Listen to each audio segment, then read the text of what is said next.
chicken. You can eat it for breakfast, lunch, dinner, and dessert. Yes, I said dessert.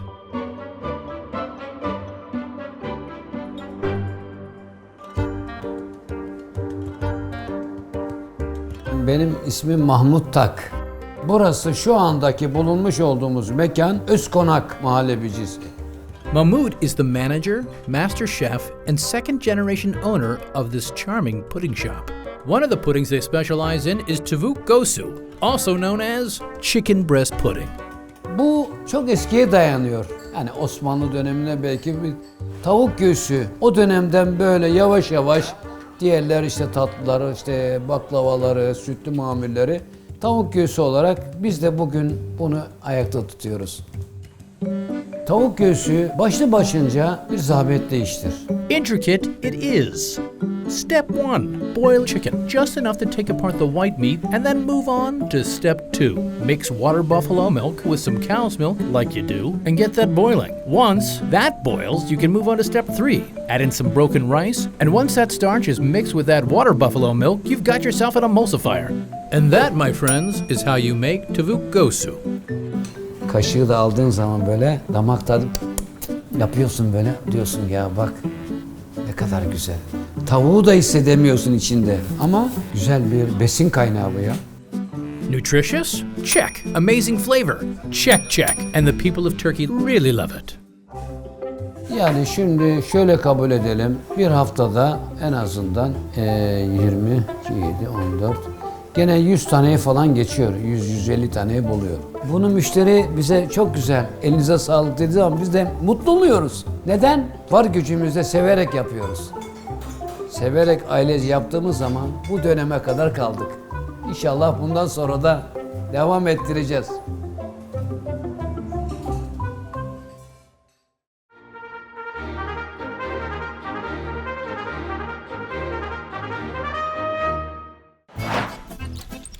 Le gâteau à la broche, c'est succulent, c'est extra et c'est authentique.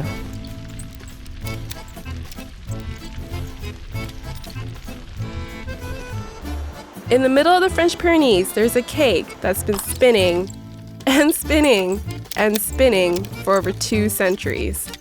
Joseph here has formed a society to keep the recipe going. Je m'appelle Joseph Lost et je suis le président de la confrérie du gâteau à la broche d'Arro. And he's in charge of a cake with quite a curious past. Bien, l'histoire du gâteau à la broche, le peu qu'on en connaît, ce sont les soldats de Napoléon, il y a environ 200 ans, qui ont ramené ça de leur retraite de Russie. The cake is a reminder that losing isn't always bad. As Napoleon's soldiers retreated from Russia, they picked up the recipe from several Eastern European countries and brought it all the way to the Pyrenees, where many people, including Joseph and his brotherhood, have kept the baking going. La confrérie a été créée il y a bientôt 20 ans.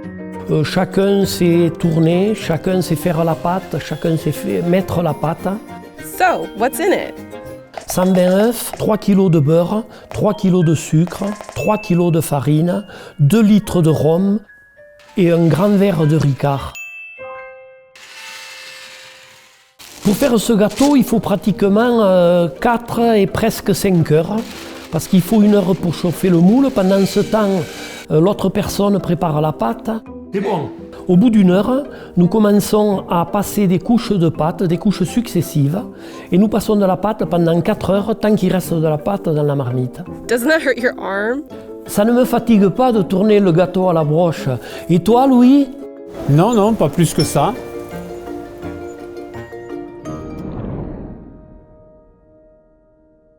Nous faisons une 50aine de gâteaux par an. Cette tradition perdure depuis 200 ans parce que le gâteau à la broche est devenu le gâteau incontournable de toutes les fêtes de famille. Je sens bien sûr de la joie en fabriquant ce gâteau parce qu'on a l'impression de transmettre quelque chose, une certaine valeur, à tous nos jeunes ainsi qu'à tous les gens qui viennent nous visiter.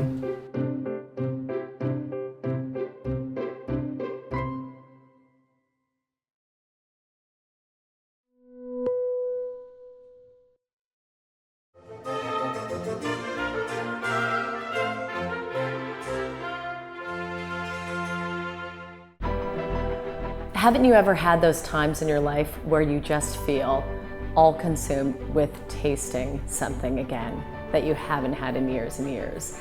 That's really what I'm doing here, is bringing back those incredible desserts, those incredible experiences that have gone extinct.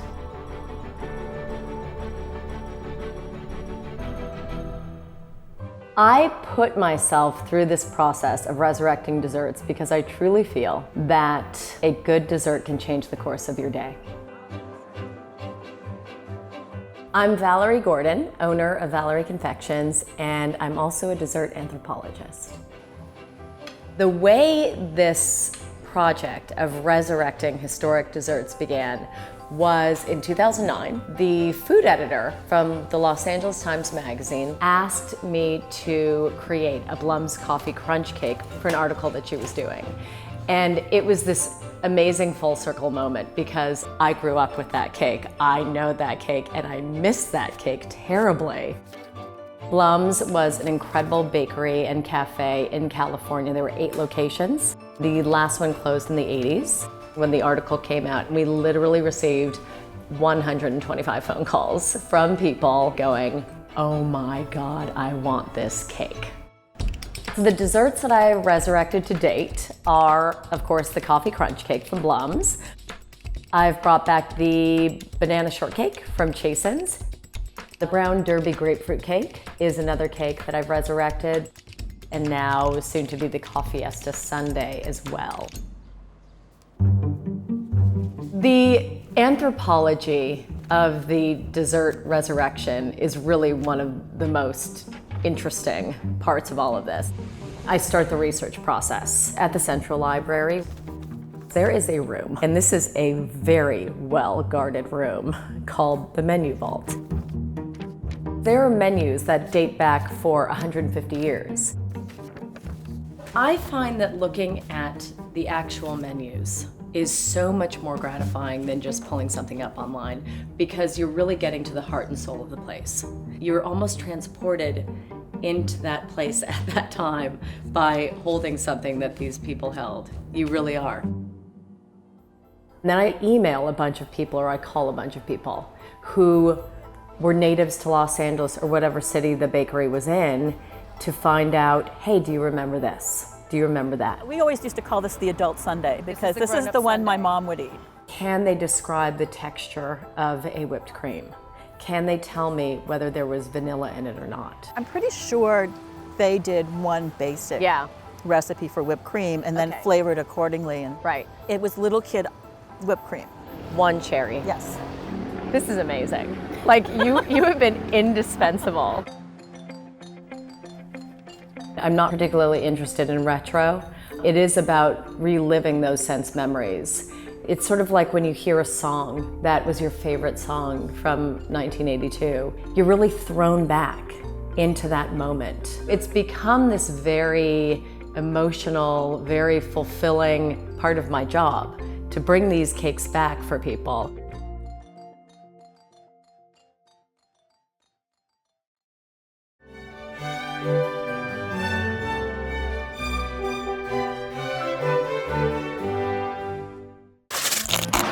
These little custard tarts, these eggy, sugary treats, are everywhere in Portugal.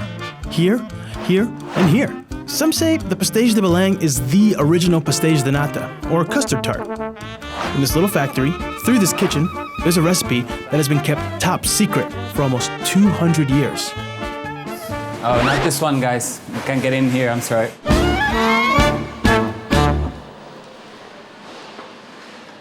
Okay, I'm Miguel Clarinha and I'm part of the management of Pastéis de Belém. This special recipe you will only find here at this shop. We sell an average of about 20,000 tarts a day. In the summer, maybe around 40,000 cakes. A lot of cakes. The pastéis de Belém, as they call them here, are simple tarts, really. Egg yolk, milk, some flour, sugar. But it's how they make them, in complete secrecy, that makes these tarts a national treasure. We have 6 people knowing the recipe. In the family, my father, my cousin, and myself, Miguel Clarinha. The 3 chefs, which is Vítor Domingos, Eliseu Ramiro, and Carlos Martins. The recipe is so secret, all the bakers sign non-disclosure agreements to keep the timeless tarts a true mystery. Pastéis de Belém is one of the earliest recipes, at least here in Lisbon. We know that the recipe was invented in the monastery of Jerónimos in the early 19th century. This one. Once they have the recipe, the chefs, now sworn to secrecy, are given keys to this door. They work inside the factory in a separate room that we call the Oficina do Segredo in Portuguese. It's like the secret shop or secret room. They have to work in a separate room because the process can only be seen by them. Till today we haven't found anyone that explained the recipe as it is. If it happened, well, we probably would have to lock him up in the basement and throw away the key. No, just kidding. Okay, secret keeper, what's the best way to eat one of these custard tarts? Usually I like it simple, but that's just me. Most people like with a little bit of cinnamon on top. This is the hard part of the job. Yeah, this is super hard. I don't know how you do it.